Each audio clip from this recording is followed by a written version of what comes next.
नमस्कार विद्यार्थी मित्रांनो, आज आपण या ठिकाणी महाराष्ट्र स्टेट बोर्ड एक्झाम 2024 यामधील फिजिक्स या पेपरमधील जे न्यूमरिकल आहेत त्या न्यूमरिकल बद्दल आज आपण डिस्कशन करणार आहोत। आता इथे मी लिहिलेलं आहे नो न्यूमरिकल, याचा अर्थ न्यूमरिकल येणार नाहीत का, तर असं नाही।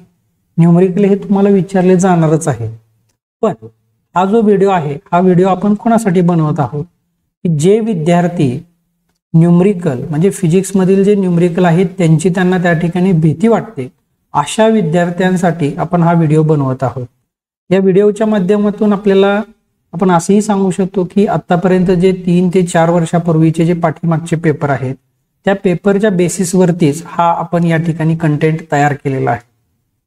आता या व्हिडिओच्या माध्यमातून आपल्याला कोणत्याही विद्यार्थ्यांना असं सांगायचं नाही की फक्त तुम्ही थिअरी जो आहे तो फक्त करा, पण या ठिकाणी आपल्याला जे न्यूमरिकल आहेत ते सुद्धा जर आपल्याला मॅक्सिमम स्कोर करायचा असेल बोर्ड एक्झाम मध्ये तर त्याच्यासाठी गरजेचे आहे। पण ज्या विद्यार्थ्यांना खूपच भीती वाटते या न्यूमरिकलची त्यासाठी आपण हा व्हिडिओ बनवत आहोत।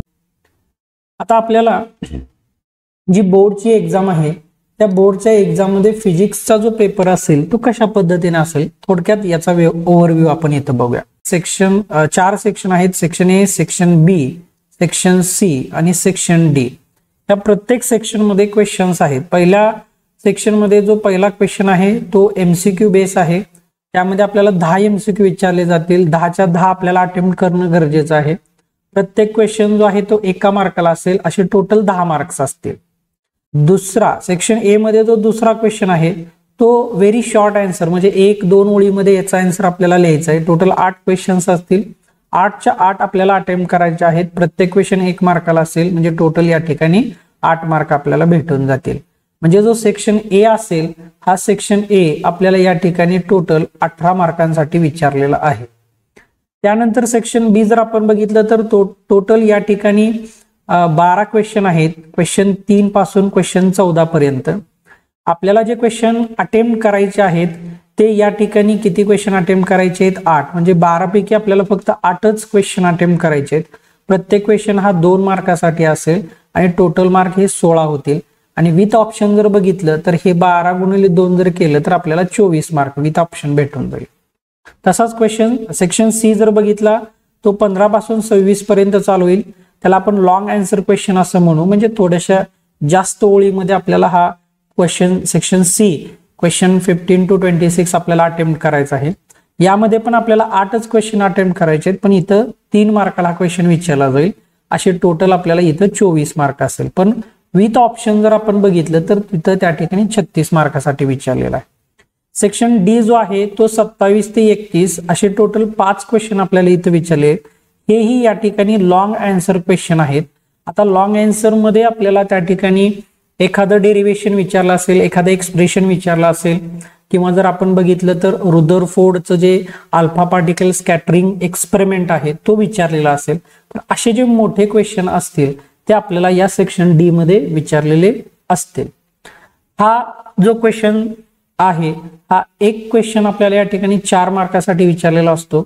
टोटल 3च अटेम्प्ट करायचे आहेत म्हणजे टोटल 12 मार्क आपल्याला इथे भेटतील। आणि विथ ऑप्शन जर बघितलं तर 20 मार्कांसाठी आहे। असं जर आपण बघितलं तर या ठिकाणी हा जो क्वेश्चन पेपर आहे हा 70 मार्काला आहे आणि विथ ऑप्शन जर बघितलं तर तो 98 मार्कासाठी हा पेपर आहे। मग या व्हिडिओमध्ये आपल्याला काय बघायचं आहे तर सगळ्यात महत्त्वाची गोष्ट ही आहे की जे आपण तिथं नोटमध्ये लिहिलेलं होतं की ज्या विद्यार्थ्यांना न्यूमरिकलची भीती वाटते त्या विद्यार्थ्यांसाठी हा जो व्हिडिओ आहे हा खूप महत्त्वाचा आहे। पाठीमागचे जर आपण पेपर बघितले तर त्या प्रत्येक पेपरमध्ये साधारणतः या 10 क्वेश्चन पैकी जे 6 क्वेश्चन आहेत हे थेरी बेस आहेत। व्हेरी शॉर्ट मध्ये सुद्धा जवळपास म्हणजे जर आपण म्हटलं तर 6 मार्काचे जे क्वेश्चन असतील तेही त्या ठिकाणी थेरी बेस्ड क्वेश्चन विचारलेले आहेत। सेक्शन बी मध्ये जर आपण गेलो तर टोटल आपल्याला 16 मार्क या ठिकाणी आहेत आणि टोटल 8 क्वेश्चन आपल्याला अटेम्प्ट करायचे आहेत। तर साधारणतः याच्यामधले जे 5 क्वेश्चन आहेत ते थेरी बेस आहेत, म्हणजे 5 दुनी 10 मार्क जे आहेत ते आपल्याला इथं सहजासहजी भेटून जातील। त्यानंतर सेक्शन सी मध्ये पण सेमच गोष्ट आहे। तर इथं जे 8 क्वेश्चन आहेत त्यापैकी आपण 5 क्वेश्चन जर पकडले तर 5 त्रिक 15 मार्क इथं आपल्याला भेटून जातील. आणि त्याच पद्धतीनं सेक्शन डी मध्ये मात्र आपल्याला थोडासा चेंज या ठिकाणी झालेला आहे. तो कसा बघा. आता याच्यामध्ये 3 क्वेश्चन आहेत. म्हणजे सपोज त्या ठिकाणी आपण असं म्हणूया पहिला क्वेश्चन आहे 27 नंबर, 28, 29, 30 आणि 31. तर या प्रत्येक क्वेश्चन मध्ये आपल्याला 2-2 क्वेश्चन दिलेले आहेत. मग त्यामध्ये म्हणजे समजा आता 27 नंबरचा क्वेश्चन आहे, तर ह्या 27 नंबरच्या क्वेश्चन मध्ये पहिला जो असेल तो या ठिकाणी थेरीचा क्वेश्चन असेल आणि दुसरा जो असेल तो या ठिकाणी कशाचा असणार आहे, न्यूमरिकलचा. म्हणजे इथं थेरी 2 मार्कासाठी आहे, न्यूमरिकल 2 मार्कासाठी आहे. तसंच 28 मध्ये थेरी 2 मार्कासाठी, न्यूमरिकल 2 मार्कासाठी. 29 मध्ये थेरी 2 मार्कासाठी, न्यूमरिकल 2 मार्कासाठी. 30 मध्ये सुद्धा थेरी 2 मार्कासाठी, न्यूमरिकल 2 मार्कासाठी. आणि 31 किंवा 27 नंबरचा जो क्वेश्चन आहे तो आपल्याला फुल त्या ठिकाणी थेरी विचारला जाऊ शकतो, की जो किती मार्काला असेल, 4 मार्काला. असं जर आपण बघितलं तर याच्यामधले आपल्याला सॉल्व्ह फक्त 3च करायचे. जर आपण असं कन्सिडरेशन केलं की हा थेरीचा जो आपण परफेक्ट त्या ठिकाणी सोडवला आणि या 2 पैकी या उरलेले जे काही त्या ठिकाणी क्वेश्चन्स असतील 4, त्यापैकी जर समजा आपण 2 क्वेश्चन सोडवले आणि त्याच्यामधले आपल्याला न्यूमरिकल येतच नाहीत असं जर आपण कन्सिडर केलं तरी सुद्धा 27 नंबर मध्ये 2 मार्क आणि 28 ला 2 मार्क असे टोटल 4 मार्क भेटतील. म्हणजे ऍटलिस्ट इथं आपल्याला किती मार्क भेटून जातात, 8 मार्क या ठिकाणी भेटून जातात. आता जर आपण या ठिकाणी बघितलं तर फक्त आपण थेरीचा जर विचार केला, फक्त आणि फक्त कशाचा विचार करतो आहोत आपण, या ठिकाणी थेरीचा विचार करत आहोत. आणि जर आपण या ठिकाणी थेरीचा विचार करत आहोत तर बघा इथं आपल्याला टोटल मार्क किती झाले, 12. हे किती आहेत, 10. हे 15 आणि हे किती झाले त्या ठिकाणी 8. या सगळ्यांची जर आपण या ठिकाणी बेरीज केली तर ती बेरीज जी आहे ती आपल्याला या ठिकाणी किती भेटते बघा, तर टोटल 45 मार्क. टोटल आपल्याला या ठिकाणी 45 मार्क भेटतात.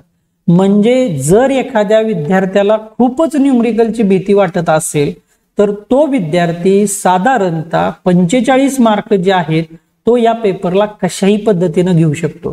तरी पण आपण असं समजून चालूयात की बाबा या 45 पैकी त्याचे करेक्टच त्या ठिकाणी 3 मार्क, 2 मार्क किंवा 4 मार्क त्या एक्झामिनर कडून दिले जाणार नाहीत, किंवा समजा ती थेरी त्या पद्धतीनं त्यानं त्या ठिकाणी लिहिलेली नसेल तर आपण असं समजून चालू की त्या विद्यार्थ्याला साधारणतः 40 मार्क जे असतील ते या ठिकाणी भेटूनच जाणार आहेत. म्हणजे जर त्याला त्या ठिकाणी थेरीला पेपरमध्ये जर 40 मार्क पडले तर प्रॅक्टिकलचे जे मार्क्स असतील ते साधारणतः प्रत्येक कॉलेजमध्ये त्याच्या परफॉर्मन्स बेसिस वरती आपण असं समजून चालूया की त्याला 20 मार्क जे आहेत ते थेरीचे दिलेले असतील किंवा देतील. तर अशा पद्धतीनं त्याला 60 मार्क जे आहेत ते त्या विद्यार्थ्याला या फिजिक्सच्या पेपर मध्ये 100 पैकी मिळू शकतात. म्हणजे तो विद्यार्थ्यामध्ये जी न्यूमरिकलची भीती आहे ती पूर्णपणे यामध्ये जर आपण बघितलं, या फॉर्मॅटनुसार जर आपण गेलो आणि व्यवस्थित जर आपण प्लॅनिंगनं जर त्या ठिकाणी स्टडी केला तर 60 मार्क जे आहेत ते 100 पैकी त्याला मिळू शकतात. म्हणजे जे विद्यार्थी खूपच त्या न्यूमरिकलचा त्या ठिकाणी बाव करून घेतलेला आहे किंवा भीती करून घेतलेली आहे. आता बऱ्याच विद्यार्थ्यांचं असं असतं की बाबा फिजिक्सचा जो पेपर आहे त्याच्यामध्ये सगळेच न्यूमरिकल विचारलेले असतात किंवा त्या ठिकाणी थेरी जमतच नाही, असं काही नसतं. म्हणजे साधारणतः तुम्ही विचार केला तर 40 मार्क, 35 मार्क जे आहेत ते सुद्धा तुम्ही या ठिकाणी व्यवस्थितरित्या घेऊ शकता. 35 मार्क जरी भेटले तर तुमच्या त्या ठिकाणी प्रॅक्टिकलचे 20 मार्क जर पकडले तर 55 मार्क जे आहेत ते कोणत्याही विद्यार्थ्याला त्या ठिकाणी मिळू शकतात. आता हे जे आहे हा व्हिडिओ बनवण्याचा उद्देश फक्त कोणासाठी होता, तर ज्या विद्यार्थ्यांना न्यूमरिकलची खूपच भीती वाटते किंवा ज्या विद्यार्थ्यांनी न्यूमरिकलचा खूपच बाव केलेला आहे की बाबा न्यूमरिकल सोडवलं तरच आपण फिजिक्स या पेपरमध्ये पास होऊ, तर असं काहीही नाही. थेरी बेसिस वरती जरी तुम्ही गेला तर साधारणतः तुम्हाला 35 ते 45 जे मार्क आहेत ते तुम्हाला या ठिकाणी थेरीला मिळू शकतात. आणि हे जे मार्क आहेत हे फक्त 70 पैकी आपण बघितलेले आहेत. आणि याच्यामध्ये जर अधिक आपण 20 तुमच्या प्रॅक्टिकलचे जर मार्क्स केले तर तुम्ही 55 ते 65 मार्कापर्यंत फिजिक्स मध्ये स्कोर करू शकता. आता जे विद्यार्थी त्या ठिकाणी 100 पैकी ज्या विद्यार्थ्यांना मॅक्सिमम स्कोर करायचा असेल तर त्या विद्यार्थ्यांनी त्या ठिकाणी न्यूमरिकल्स जे आहेत ते न्यूमरिकल्स सॉल्व्ह करणं गरजेचं आहे. बरं, हे जे न्यूमरिकल्स आहेत हे न्यूमरिकल अजून आपल्याला कशासाठी गरजेचे असतात, तर ज्यावेळेला आपण पुढं MHT CET नीट किंवा JEE देऊ त्याच्यासाठी आपल्याला हे न्यूमरिकल्स जे आहेत ते महत्वाचे आहेत. पण सद्यस्थितीला आपला या व्हिडिओ बनवण्यामागचा एकच उद्देश होता की न्यूमरिकलची जी आहे ती भीती या ठिकाणी घ्यायची गरज नाही. पण जे आपले टोटल या ठिकाणी 1 पासून 16 जे चॅप्टर टोटल आहेत 12वीचे ते विद्यार्थ्यांनी थोडेसे चांगल्या पद्धतीने करणं गरजेचं आहे. प्रत्येक चॅप्टर मध्ये जे महत्वाचं जे काय असेल ते महत्वाचं त्या ठिकाणी बघणं गरजेचं आहे. थेरी पार्ट महत्वाचा कुठला आहे तो बघणं गरजेचं आहे. आणि थोडेसे जरी न्यूमरिकल ठिकाणी केले तर फिजिक्स या पेपरमध्ये चांगले मार्क्स तुम्ही मिळवू शकता. त्यामुळे कोणत्याही विद्यार्थ्यांना आता फिजिक्सच्या न्यूमरिकलची भीती घ्यायची गरज नाही. फक्त प्लॅनिंग, फुलप्रूफ प्लॅनिंग आणि जो थेरी क्वेश्चन अटेम्प्ट करत आहात तो व्यवस्थित त्या ठिकाणी अटेम्प्ट करणं गरजेचं आहे.